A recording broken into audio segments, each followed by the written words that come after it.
I know this is going to be a little bit insane to hear, but believe it or not, the New York Giants have silently had the best offseason in the NFL up to this point. They're not a worse team than what they were last year at all. As a matter of fact, they're way better going into this season than what they were around this same time last year. In free agency, you walk away with stability at the quarterback position, getting Russell Wilson and Jameis Winston. Look, none of these guys are going to be the long-term answer for you at QB, but at least they give you a chance to win. Russell Wilson, he's a shell of what he used to be during his glory days with the Seahawks, but if you have a somewhat decent team around them and with how good of a play caller Brian Daboll is, Russ is going to keep you in games. Jameis Winston, same thing. The difference with Jameis Winston and Russ, however, is that Russ takes better care of the football, but your offense doesn't have the same potential of getting big plays and scoring as many points with Russ as what you would have with Jameis Winston, albeit with Jameis, he's a turnover machine. But if Brian Daboll can dial that back a little bit, and Jameis Winston can cut his turnover numbers in half like what he did in Sean Payton's final year in New Orleans, you can make it to the playoffs with Jameis Winston. You got a great group of receivers. You re-signed Darius Slayton. Malik Neighbors in year 2 probably could end up winning Offensive Player of the Year.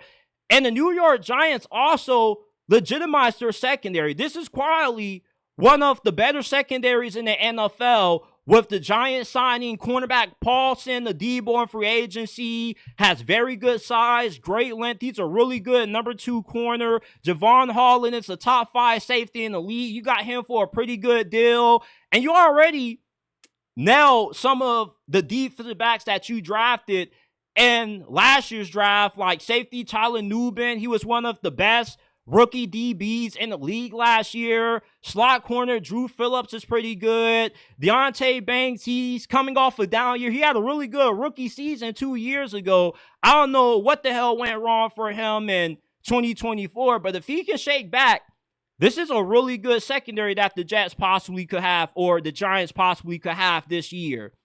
And the offensive line and defensive line, you didn't get a lot of big names there, but you added quality depth, and the Giants have been quietly improving this offensive line over the last couple of years. It's been almost like 7-8 years since the Giants last had at least an average or above average offensive line. That could change this season. This looks like, on paper, the best offensive line that they've had in a very long time.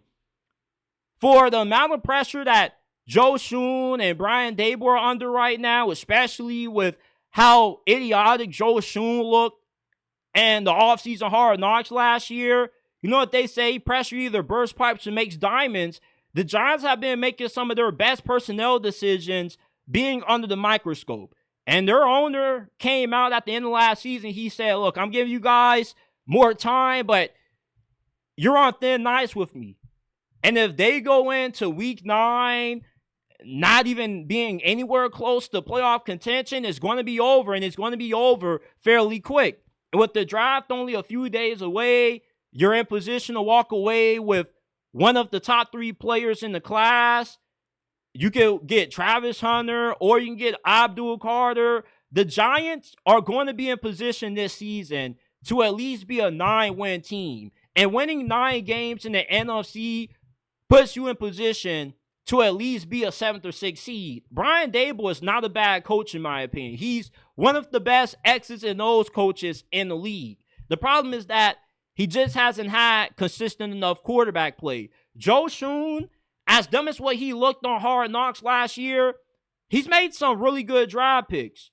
The running back that they got, Tyron Tracy, he was a pleasant surprise. We all keep talking about the loss of Saquon Barkley, but he was one of the best, if not the second best rookie running back in the league last year behind Bucky Irving.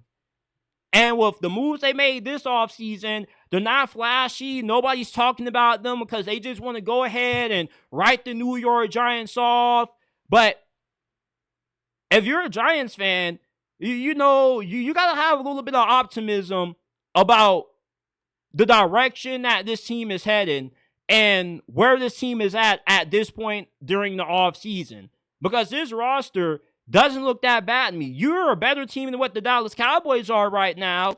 Jerry Jones is doing nothing but assembling the NFL's version of Last Chance U, which we'll get into that a little bit later, but you won't be able to compete with the Philadelphia Eagles and maybe not the Washington Commanders, but you at least can stay afloat in the NFC East. You can at least stay in playoff contention or be a borderline playoff team. Now, I don't know what the Giants owner is expecting out of this team from a record standpoint, but if you can get the 8 wins, I don't see how you don't keep your job. And the 8 wins is definitely plausible with what you're going to get out of Russell Wilson or Jameis Winston possibly, with your offensive line steadily improving, your defense looking really good. The Giants have silently had the best offseason in the NFL, considering the circumstances that they've been in with the amount of pressure that they have on them.